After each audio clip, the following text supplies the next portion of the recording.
The valley was never silent. Even before the first stones of Bryn Coed were laid, something breathed beneath the hills, slow, patient, older than time. Tonight, we return to that forgotten place, where blood bound a family to the land itself, and the land never let go. Before we step inside, tell me, where are you watching from? The story begins in Wales, 1887, the year the ground learned to remember. The valley lay cupped between two dark shoulders of mountain, a hollow of slate and heather where mist drifted like breath from the earth itself. At dawn the air tasted faintly of iron, for the mine lay just beyond the river, and men were already tramping toward its mouth with their lamps shuttered and heads bowed. From the churchyard above the road, the spire of St. Sinifrithas caught the first sheen of sun, glinting briefly before the light slid away behind cloud. To the east of the village, where the river narrowed into quick white water, stood the house of the Prices, grey stone, narrow-eyed windows, and a slate roof that shone like wet steel after rain. It had no name carved above its lintel, though villagers called it Bryn Coed, the house of blood, half in jest and half in caution. Inside, the hearth still glowed from the night before. Ellen Price, the matriarch, bent over the fire with her shawl drawn tight, feeding the embers with a twist of dried fern. Her hair had gone the colour of snow left too long beneath soot, yet her eyes were keen, grey as flint. Behind her, the kitchen walls bore portraits of ancestors whose faces seemed cut from the same mould, long noses, sharp chins, and that same pale gaze. Her eldest son, Dafydd, entered with boots muddy to the knee. He was 37, broad-shouldered, and already carried the stoop of a man twice that age. "Low clouds again," he said, reaching for the tin pot of tea. "We'll have the mine closed by noon if the rain turns hard." Ellen nodded without looking at him. "Best they come home early then. The earth down there's restless of late." From the stair came the tread of another pair of boots, Tomo's, younger by 10 years but sharing his brother's face. The likeness between the two was so strong that strangers mistook them for twins, though one spoke little and the other never stopped. Tomo's carried a ledger under his arm, its cover darkened by handling. "Mother," he said, "I've written to cousin Gwenllian about the estate at Llanerda. She writes back that the line there's ended. Only their girl remains, and she's to be married come spring." Ellen stirred the fire. "To whom?" "A cousin again, she says." A long silence filled the kitchen, broken only by the tick of the clock and the faint hiss of the kettle. In the Prices' world, bloodlines ran like tangled roots, binding family to family until no one could recall where the first branch had begun. Outside, the morning opened fully. Smoke rose from cottages, and the cry of the cockerel echoed along the valley road. The village of Bryn Coed was not large, barely 60 dwellings, a chapel, a shop that doubled as a post, and the mine office. Yet in 1887 it had a name whispered beyond its borders, for every second household carried some thread of kinship to the Prices. At the well near the square, 2 women drew water, their gossip slipping quick as minnows. "They say the old woman keeps the birth book still," one murmured. "The one her grandmother began before the cholera years?" "Aye. Every marriage written there, and every name crossing itself again. She'll not let the curate see it." Their talk drifted off as the curate himself passed by, a tall young man from Cardiff with spectacles perpetually fogged by the damp. The villagers called him Reverend Hughes, but privately many preferred the older ways, consulting Ellen Price before a wedding, for she knew which unions the land would bear and which would wither. In the afternoon, the valley trembled with the muffled thunder of the mine. A shout, a rumour, then the slow bell of St. Sinifrithas told once, twice, thrice. By dusk, word spread that 2 men were dead, crushed beneath a fall of shale. One was a cousin to Dafydd, the other his wife's brother. The circle tightened. When the bodies were carried home, Ellen stood in the lane, shawl drawn high against the rain, watching. The faces of the men, pale beneath the soot, seemed already known to her, as though she had seen their deaths long before in the smudge of coal dust on their brows. That night, the wind shifted from the mountains, bringing with it the scent of peat and something older, metallic and sweet. The dogs would not lie still. In the upstairs chamber, the family Bible lay open where Ellen had left it, pressed flat on a page dense with names. The candle beside it flickered though the windows were shut. Dafydd, returning late, paused at the door. He saw his mother bent over the book, her finger tracing one of the lines. "It's too late to read," he said quietly. She did not turn. "This line ends," she murmured, "and when a line ends, another must begin, or else the valley forgets us." He frowned. "You mean Tomos. I mean you both. There is a duty to the blood." The next morning, when the miners marched again to work, a mist lay thick as wool. From the hill above the village, the Price house appeared to float upon it, the sound of a woman's voice faintly carrying a hymn, half prayer, half warning. By week's end, word came from Leonarda that Gwenllian's girl had died suddenly, her betrothed vanishing soon after. The letter reached the Prices on a Thursday. Ellen read it once, folded it, and laid it atop the Bible without a word.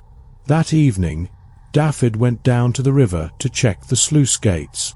There, on the stones near the crossing, he saw footprints, bare, small, leading into the shallows and vanishing where the water turned black. When he returned home drenched and silent, Tomos looked up from his ledger. "You've seen her," Tomos said. Dafydd hesitated. "Who?" "The one that walks the water." Outside, the church bell rang for Compline. In the sound, the valley seemed to draw tighter, the air pressed close around the houses. That night, Ellen dreamed of the old book again, its pages alive with ink, the names shifting like minnows, each letter feeding upon the next. When she woke, her candle had burned to nothing, and in its place lay a single grey feather, damp with dew. She rose and went to the window. Below, the village slept, roofs glimmering faintly under the moon. Yet from the river there came a low hum, a sound like many voices murmuring at once, and she thought she could hear the words, though she dared not repeat them. Morning broke cold and hard. The men descended once more into the dark earth, and Ellen turned again to her fire. The portrait above the mantel, a man in clerical black, her grandfather's father, seemed to watch her with something like reproach. She lifted her chin. "It is not sin," she whispered. "It is survival." The wind rose, carrying the smell of smoke and salt from the distant coast, and with it the faint cry of a gull. No gull had flown this far inland in years. Rain came without warning that Sunday, a hard slanting storm that turned the lanes to ribbons of mud and left the chapel bells clanging faintly through mist. In the Price house, Tomos sat by the window with the family ledger open across his knees. The ink had bled in places from years of damp, the letters softening into ghostly curls. He ran a finger down the columns of names: Elin, Madeline, Dafydd, Rhys, each bound to another within the same blood. Ellen entered quietly behind him. "You keep that book like a priest keeps his scripture," she said. Tomos didn't look up. "If we forget the names, we'll forget who we are. Or remember too much," she answered. He closed the ledger and rose. "The curate's been asking questions. He wants to see our records. Says it's the bishop's order." Her expression hardened. "The bishop doesn't rule this valley. We have our own line." Outside, the storm swelled. A cart overturned on the bridge, and two men waded into the torrent to right it. From the hillside, the house looked like a dark tooth set against the silver blur of rain. That evening, the curate knocked at the gate. Dafydd met him there, coat collar high. The young man's eyes were wet behind his spectacles. "I've come to offer prayers," he said. Dafydd gestured to the flooded road. Best you pray from where you stand. The valley's not kind to strangers after dark. Behind him, the windows of Bryn Coed glowed faintly red from the firelight.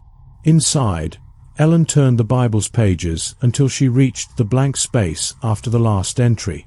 She dipped her pen. In careful strokes, she wrote a single new name, one not yet born, and beside it, the year already written, 1887. The storm eased toward midnight. Somewhere in the distance, a newborn's cry drifted from the village below, thin and high as a gull over the sea.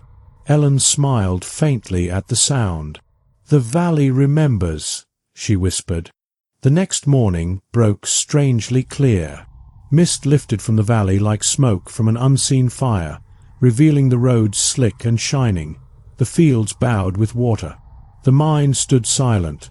Work had been halted until the flooded shafts could be drained. For the first time in months, Bryn Coed was still. Dafydd took the opportunity to walk the upper road toward Llangollen, where the slate quarries caught the sun like knives. The world smelled of wet moss and ash. A figure appeared ahead, tall, wrapped in a dark coat, moving slowly with the aid of a stick. When they met, the stranger lifted his hat. "Morning to you," he said, voice smooth but edged with weariness. "I've lost my way to Bryn Coed." "You're already in it," Dafydd replied. The man smiled faintly. "Then I've reached my destination. I seek the Price family, Ellen Price in particular." At the name, Dafydd's face tightened.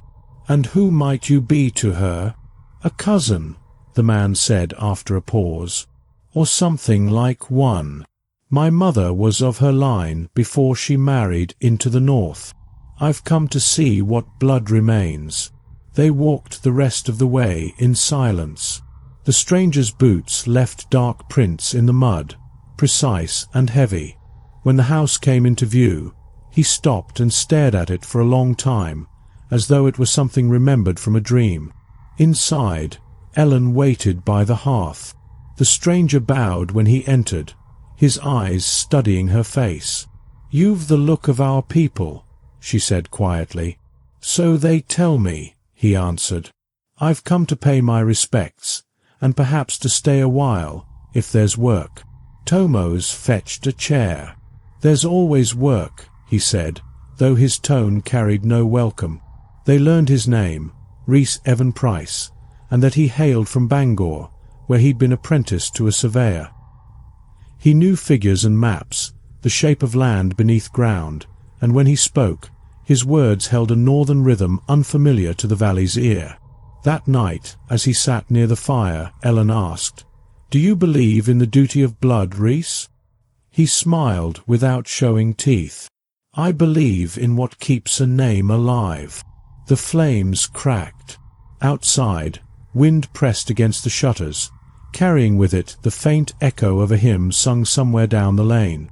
Tomos watched the newcomer's reflection shimmer in the firelight. "Names aren't enough," he murmured. "Some debts go deeper." Later, when all had gone to bed, Dafydd found Rhys awake by the window, studying the hills.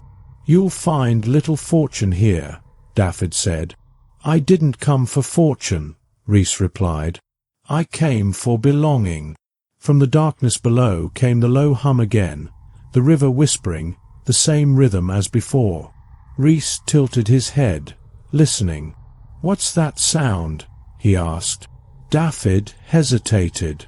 "The valley remembering." Winter crept in early that year. Frost silvered the hedges before All Hallows, and the hills turned to pale bones beneath the moon.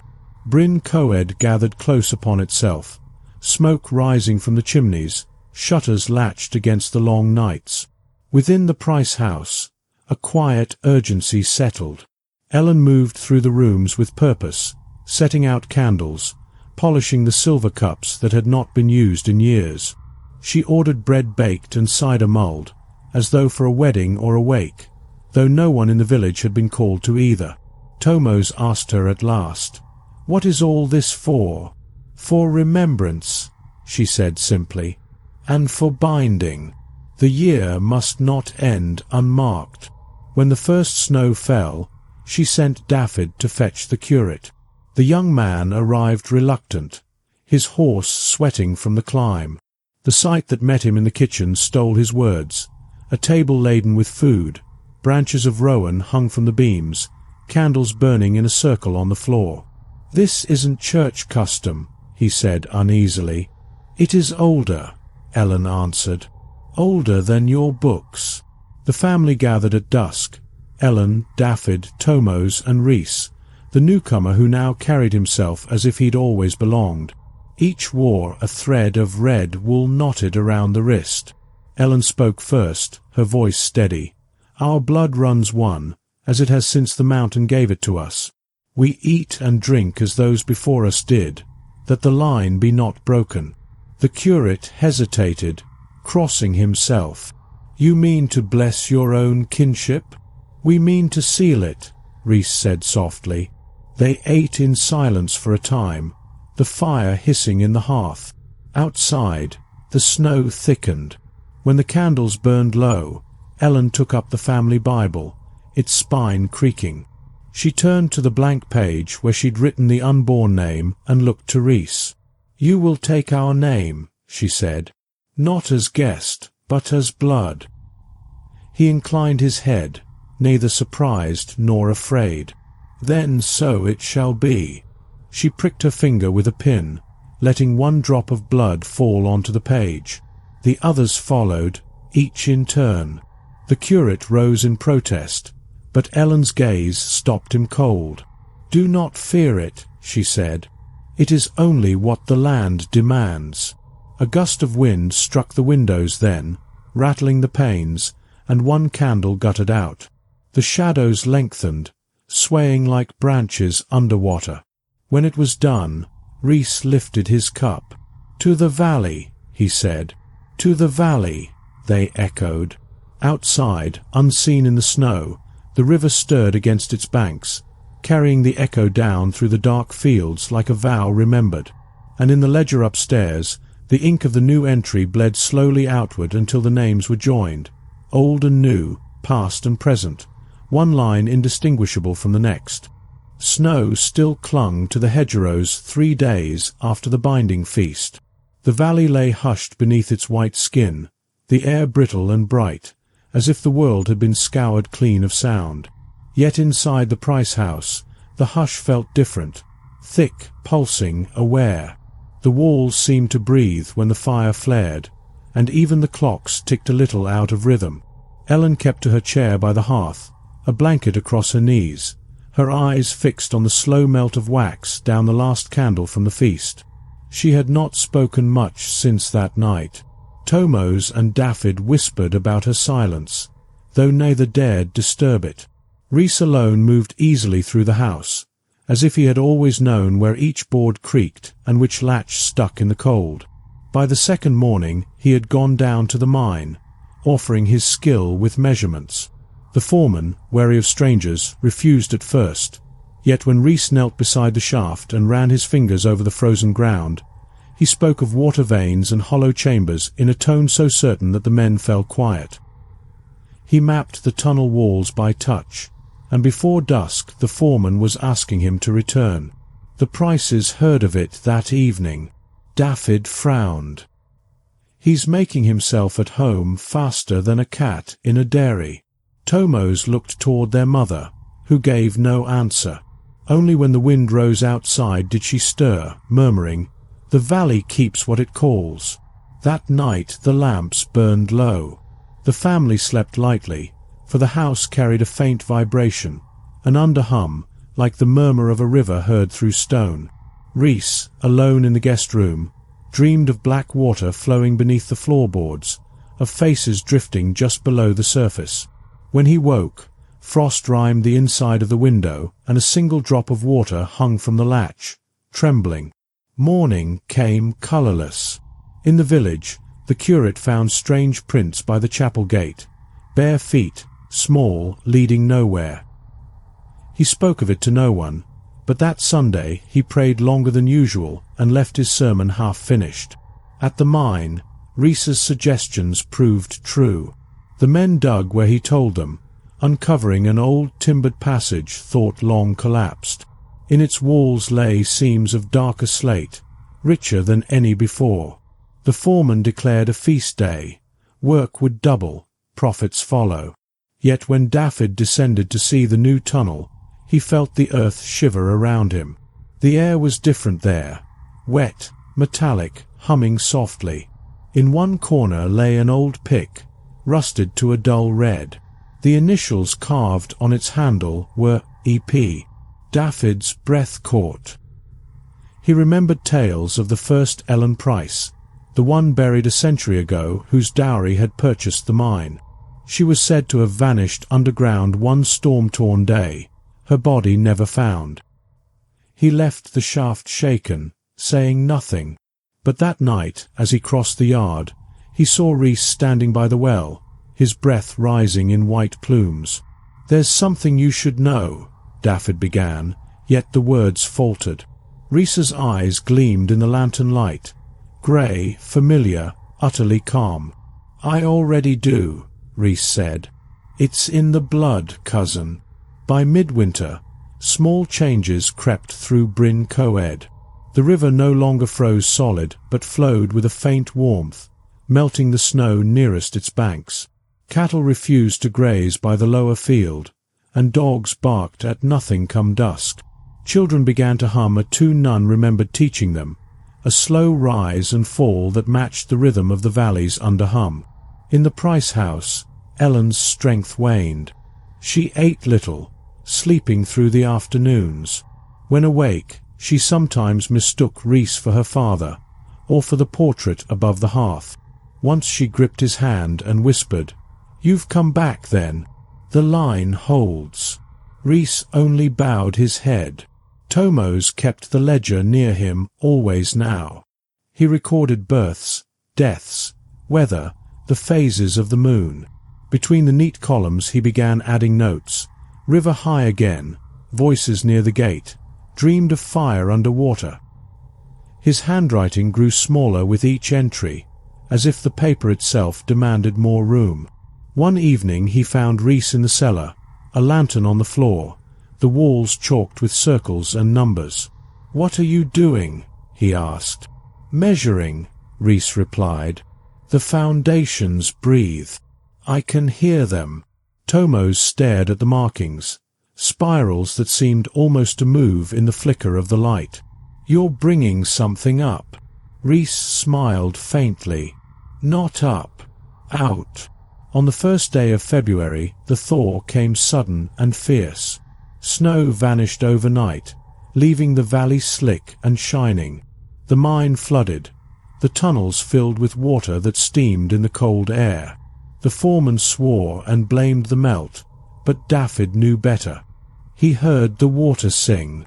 That night, Ellen called her sons to her bedside. "The valley's changing," she said, voice thin but steady. "It wants a keeper.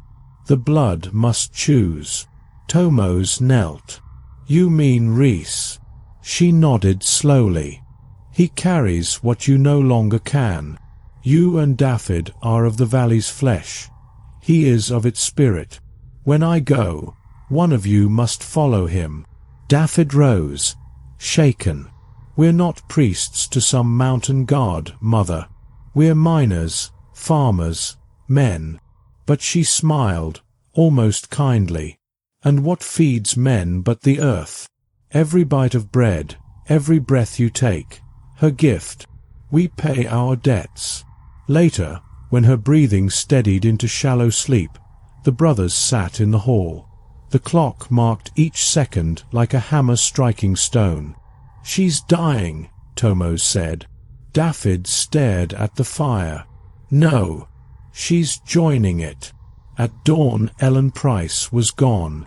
She lay peaceful, hands folded, eyes open toward the window where the first light touched her face. Rhys closed them gently. "The line holds," he murmured. The funeral drew the whole valley. The curate read the prayers, voice trembling, while villagers watched the three men, Dafydd, Tomos and Rhys, standing side by side, indistinguishable in grief. Snow began again as the coffin was lowered, flakes melting on the fresh-turned earth. When the final hymn ended, the wind shifted, carrying the voices far down the valley and into the mine shafts below. That evening, back at the house, Dafydd poured 3 cups of cider. "To Mother," he said. Rhys lifted his glass. "To the valley," he answered.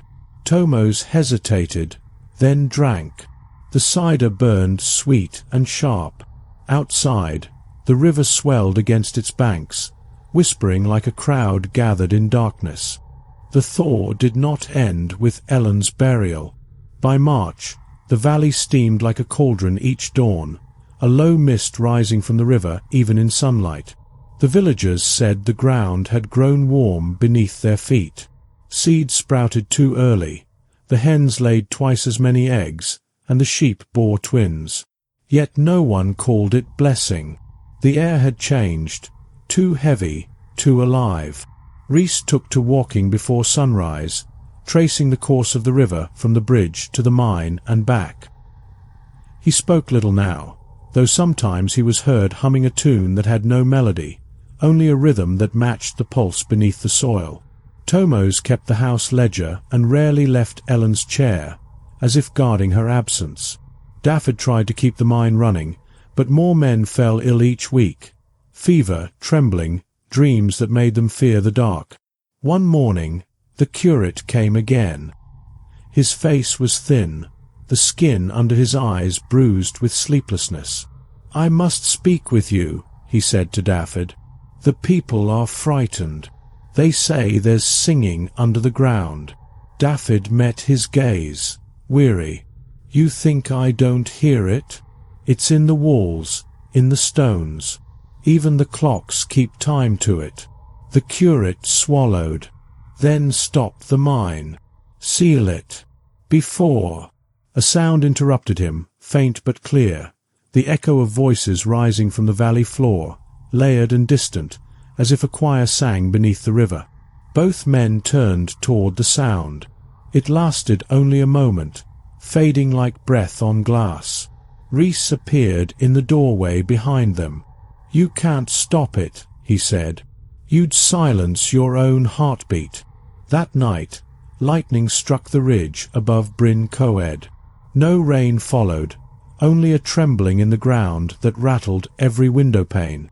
The villagers gathered in the square, praying aloud. From the Price House, a thin column of light rose through the fog, white, unbroken, vanishing into the low clouds. No one dared approach. Inside, Tomos found Rhys in the cellar again, the lantern burning blue. The chalked circles had deepened into grooves, as though the stone itself had softened. "It's ready," Rhys said. "The old passage from the mine runs directly beneath us. The valley wants to breathe through here." Tomos stepped back, shaking his head. "You'll bring the whole house down." "It won't fall," Rhys said quietly. "It will open." When the first tremor hit, the sound was not of collapse but of release, a deep sigh from the earth itself. Dust fell from the beams. The fire in the hearth flared green, then white. Dafydd ran down the stairs shouting their names, but the cellar door blew outward in a rush of heat and wind that threw him to his knees. He saw Rhys standing in the midst of it, arms spread, light pouring from the fissure at his feet. Tomos clung to the wall, his face alight with terror and awe. "She's awake," Rhys cried, his voice echoing through every stone. "She remembers." Then the light collapsed inward, leaving silence and darkness behind. The tremor passed. When Dafydd could see again, the cellar floor was whole, the grooves gone, the air still. Rhys lay motionless, his hand touching the ledger that had fallen open beside him. He was breathing, but barely. Dafydd knelt, calling his name, but Rhys's eyes opened only halfway. "It's done," he whispered. "The line is complete."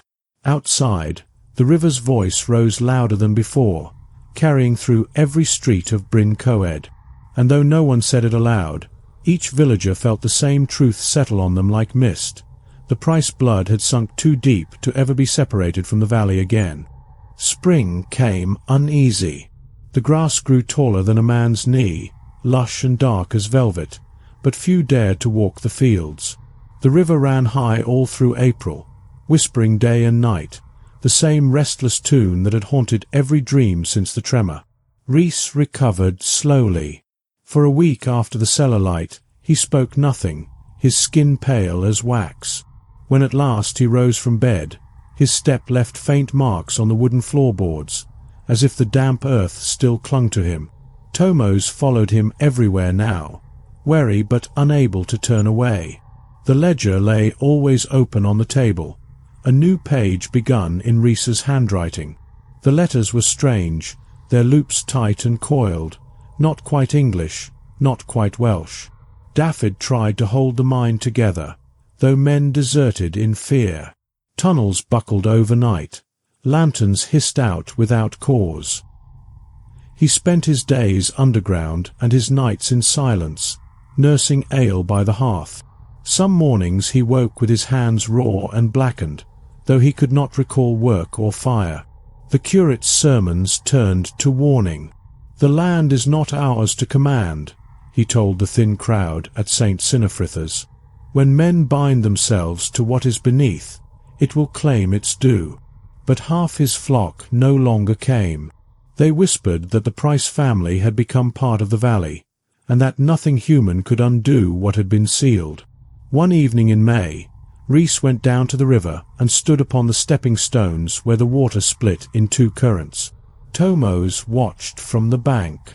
The current shimmered with an odd light, as though moonlit, though the sun had not yet set. "She's quiet tonight," Rhys said. "Who?" "The valley. Our mother now." Tomos's hands trembled. "We can still leave, go north, sell the land." Rhys turned to him, and in his eyes the reflection of the river moved like something alive. "Would you cut your own veins to escape your blood?" That night the villagers saw a glow along the ridge, soft and red, like embers in the grass. No fire followed, but in the morning the fields there were blackened in perfect circles, the soil steaming though the air was cold. By midsummer the mine was abandoned. The shafts filled with water, the timbers sagged. Only Dafydd remained at the entrance, as if guarding a grave. His beard had gone white. His voice, when he spoke, was low and slow, the tone of one who listens to deeper things. Rhys seldom came to the surface now. He spent hours in the cellar, where the walls had begun to dampen again. The marks from his chalked spirals were gone, yet faint veins of silver gleamed beneath the stone when candlelight struck them. He would place his hand there and close his eyes. Tomos, restless, began copying every page of the ledger into a second book, fearing the first would vanish as the old Bible had. Some nights he thought he heard whispering between the two, one book breathing into the other. On the 13th night, the ink in both turned the colour of iron. When harvest came, the crops were too rich, the wheat heavy with red-tinged grain. The villagers would not eat it.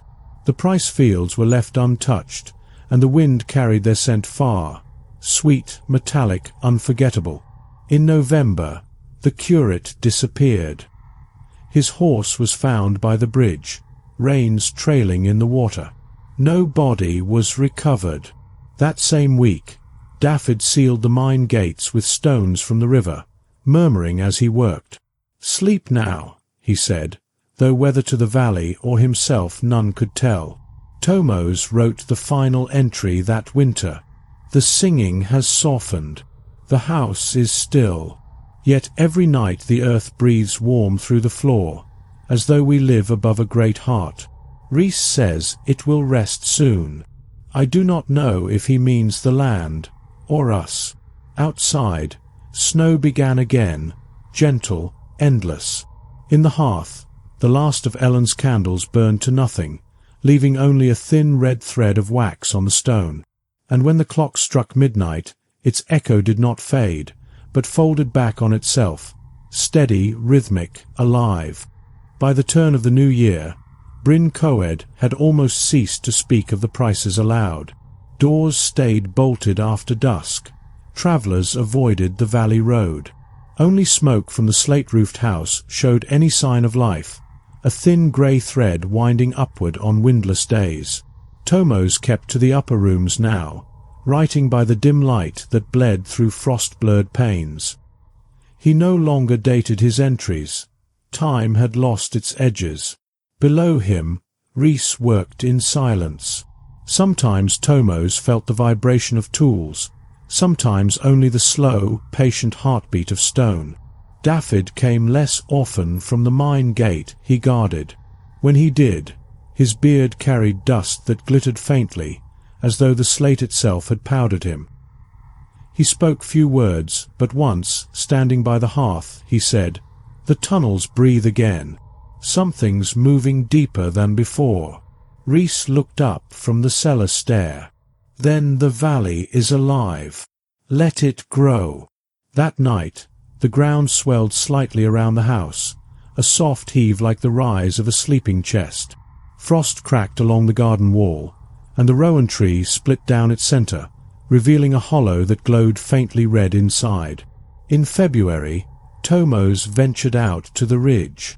From there he saw new shapes in the snow, long, smooth arcs like the ridges of buried roots spreading from the Price land toward the village. The pattern matched the spirals Rhys once drew on the cellar floor. When Tomos returned, he found the ledger open to a blank page filled with fresh writing in Ellen's hand. The ink was still wet. He burned that page in the fire. The next morning, the same words had appeared again. March brought heavy rain. The river overran its banks, washing through the lower cottages. Those who fled toward the hills swore the water ran warm as blood. In its current floated fragments of paper, pages from the Price ledger, each one carrying a name. No two pages bore different writing. Every line read Ellen Price again and again. Dafydd went missing during the flood. When the waters fell, his boots were found near the shaft entrance, a circle of dry ground around them. Tomos searched 3 days without success. On the 4th, Rhys returned from the cellar covered in dark mud, carrying Dafydd's watch. "He's gone where the first Ellen went," he said. "The valley has called him home." Tomos turned away, unable to speak. Yet that night he heard footsteps in the hall, slow, familiar, dragging as though through shallow water. He did not open his door. Spring again. The soil of the Price garden grew so fertile that moss crept up the walls in thick green folds. Flowers bloomed in the cracks of slate, their petals pale and veined with red. The villagers watched from afar, crosses in hand, yet none dared intervene. They whispered that the Prices had become a part of the land, neither dead nor living, roots and breath and memory fused. One evening, Tomos found Rhys kneeling by the hearth, the ledger open before him. "It's finished," Rhys said quietly. "The book has no more pages. What happens now? The valley will write the rest itself." He rose, placed the ledger into the fire, and watched it burn without smoke. When the last ash fell, a deep sigh rolled through the ground, gentle, final.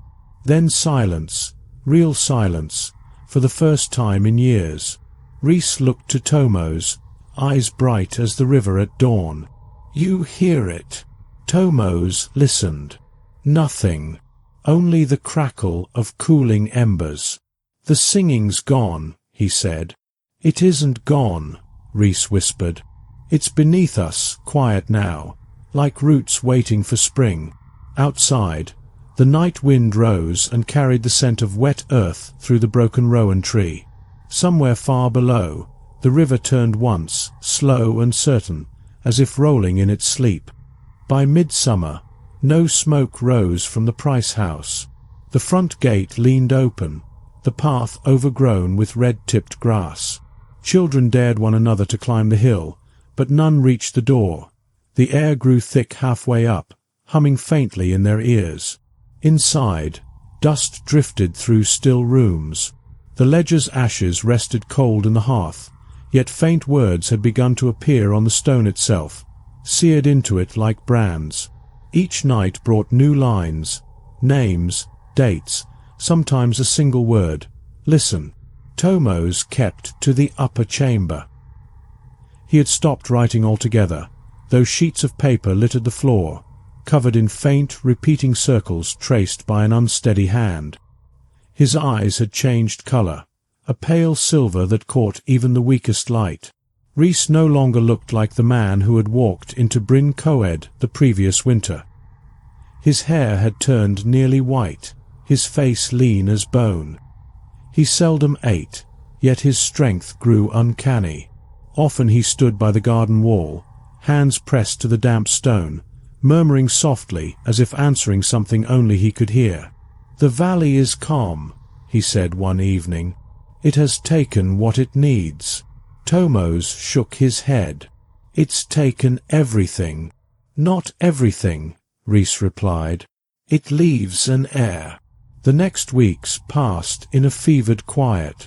The mine mouth sealed itself under a slide of earth. The river's current slowed until it mirrored the sky perfectly. When villagers came to check the Price's land, they found it warm underfoot, the grass whispering even with no wind. On the first night of August, thunder rolled though no storm came. Light glowed beneath the house, faint and pulsing. Tomos, roused from restless sleep, found Rhys in the cellar once more. The floor was split along a narrow seam, glowing like the embers of a forge. "It's time," Rhys said. "The blood keeps its promise." "What have we done?" Tomos whispered. "What was always meant. The valley births itself through us." From the fissure rose a soft, steady breath of warm air smelling of iron and wet stone. Within it, Tomos heard 1,000 overlapping voices. Familiar, familial. His mother, Dafydd, and others he'd never known. They were not crying out, but singing, low and wordless, the tune that had haunted his dreams since childhood. Rhys stepped into the glow. The light climbed his body like a slow flame, and as it reached his eyes he smiled, not in triumph but in recognition. "Tell them," he said, "we're home." Then the seam closed, the glow folding inward until only darkness remained. Tomos fell to his knees. When he rose, the cellar was still, the air cool. Rhys was gone. He walked out into the dawn. Mist lay heavy on the fields, but in the hollow below the house a new spring had opened, clear water bubbling from the ground. Around it grew shoots of deep green, already strong despite the hour. When he knelt and touched the water, warmth spread through his fingers, alive, pulsing like blood. He knew then that the valley would never forget them. The Prices had become its breath, its voice, its root and rhythm. Tomos returned to the house once more, took a single sheet of paper, and wrote the last line of his family's history. "The blood is the land, and the land endures." He placed it beneath the rowan's broken trunk and walked down toward the village as the sun rose red over the mountains. Behind him, the valley shimmered, alive and silent, its heart still beating far below. Winter settled again over Bryn Coed. Snow gathered in the folds of the valley, soft and unbroken, erasing the last tracks that led toward the Price house. No smoke rose from its chimney. No sound came from the river, only a slow murmur beneath the ice. Tomos lived alone there now. His hair had turned silver, his hands lined and thin, yet his eyes held the same pale gleam that marked his family. He no longer wrote, though scraps of paper still lay scattered across the table, edges curled by damp. Sometimes he would trace his finger over their blank surfaces as though the words were still hidden beneath. The days passed without measure. In the mornings he would stand at the window, watching mist roll down from the ridge. At dusk he would light a single candle in the hearth. The cellar remained closed. the door barred with iron. Yet every so often, faint warmth rose through the floor, a steady pulse he no longer feared. He spoke little, except to the silence itself. "You're quiet today," he would say, or, "I can still hear you breathing." The valley never answered, yet something in its stillness seemed to listen. When spring came, the thaw uncovered the new pool in the hollow below the house. It was small at first, perfectly round, dark as glass. Birds would not drink from it, though the water ran clear. Tomos visited each morning, kneeling by the edge, his reflection trembling in the wind. One evening he noticed the reflection ripple, though the air was still. Faces drifted beneath, Ellen's for a moment, then Daffod's, then his own, younger and unscarred. They faded like breath on cold glass. He did not move. "I understand now," he whispered. "It wasn't a curse." The water trembled once more, almost like a nod. He dipped his hand into the pool. It was warm, alive, and in that warmth he felt 1,000 heartbeats, human, earthbound, endless. He smiled then, the first in years. When the villagers came weeks later, they found the Price house empty. The cellar door stood open, the iron bar rusted through. On the table lay a single page, blank but faintly damp, as though something had just been written and washed away. Down in the hollow, the pool had deepened, blacker than before. The air around it shimmered faintly, a low hum barely heard. No one went near after that. They said the valley had gone still, that its long hunger was ended. But on quiet nights, when the wind dropped and the river ran slow, the people of Bryn Coed would pause and listen. Somewhere beneath the soil, far below root and slate, they could feel a heartbeat that matched their own. And the valley, unchanged through season and storm, waited, silent, full, awake. Make sure you don't miss what comes next. Hit that subscribe button, turn on notifications, and join Eternal Obsidian, where the darkest mysteries never stay hidden for long.